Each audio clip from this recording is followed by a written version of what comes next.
សូមស្វាគមន៍មកកាន់ Wisdom Sharing Hub ជួបគ្នាសាជាថ្មីម្ដងទៀតដោយក្តីរំភើបរីករាយជាមួយនឹងអត្ថបទដែលមានចំណងជើងថាសុទិដ្ឋិនិយមសុ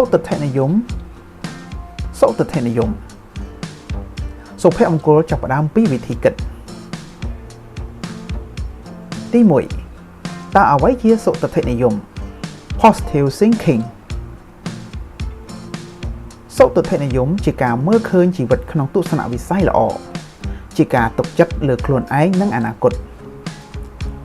ជាការស្វែងរកឱកាសនៅពេលមានបញ្ហា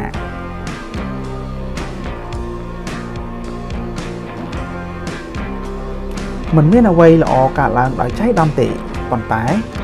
ដោយរបៀបគិតនិងការចាប់ផ្ដើមនៃការធ្វើសកម្មភាពទី2តើហេតុអ្វីទើបសុទិដ្ឋិនិយមសំខាន់សុទិដ្ឋិនិយមធ្វើឲ្យខួរក្បាលមានសុភមង្គលមនុស្សដែលគិតវិជ្ជមានជីវិតរីករាយជាងមនុស្សដែលគិតអវិជ្ជមានពួកគេអាចអភិវឌ្ឍខ្លួននិងរកឃើញចំណង់ចំណូលចិត្តថ្មី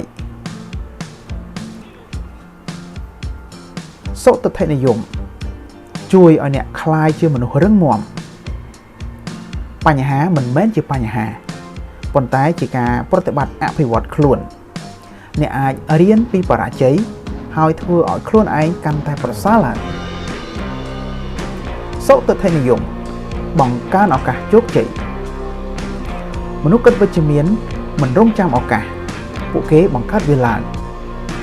ពួកគេមិនចាំថ្ងៃស្អែកពួកគេចាប់ផ្ដើមនៅថ្ងៃនេះ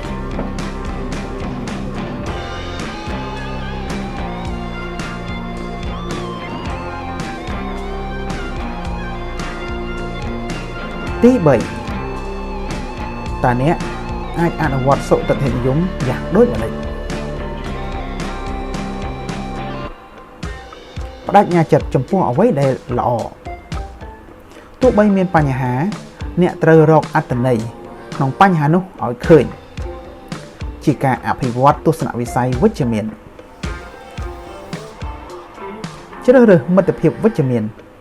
មនុស្សវិជ្ជមាននាំអារម្មណ៍ល្អមកឲ្យអ្នកជៀសវាងមនុស្សអវិជ្ជមាន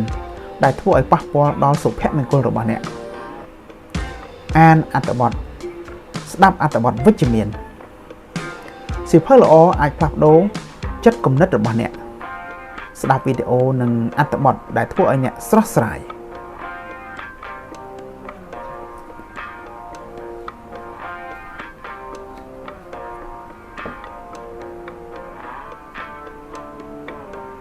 ទី4ចូលចងចាំថាវិធីគិតនឹងកំណត់ជីវិតរបស់អ្នក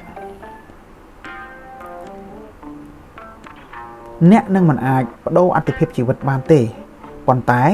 អ្នកអាចបដូរវិធីដែលអ្នកឆ្លើយតបទៅនឹងវាបាន Viktor Frankl ការចាប់ផ្ដើមគិតវិជ្ជមានគឺជាជំហានដំបូងក្នុងការផ្លាស់ប្ដូរជីវិត Tony Robbins ជោគជ័យមិនមែនចាប់ផ្ដើមពីការធ្វើតែចាប់ផ្ដើមពីការគិត Napoleon Hill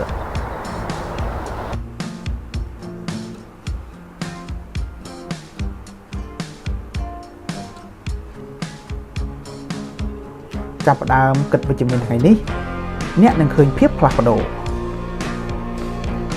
ចែករំលែកអត្ថបទនិងចូលរួមជាមួយ Wisdom Sharing Hub ដើម្បីចែករំលែកចំណេះដឹង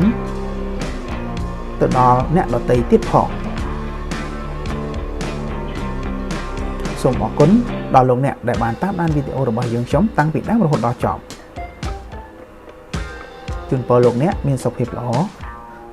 ទទួលបាននូវពុទ្ធពរទាំង4ប្រការគឺអាយុវណ្ណៈសុខៈនិងពលៈ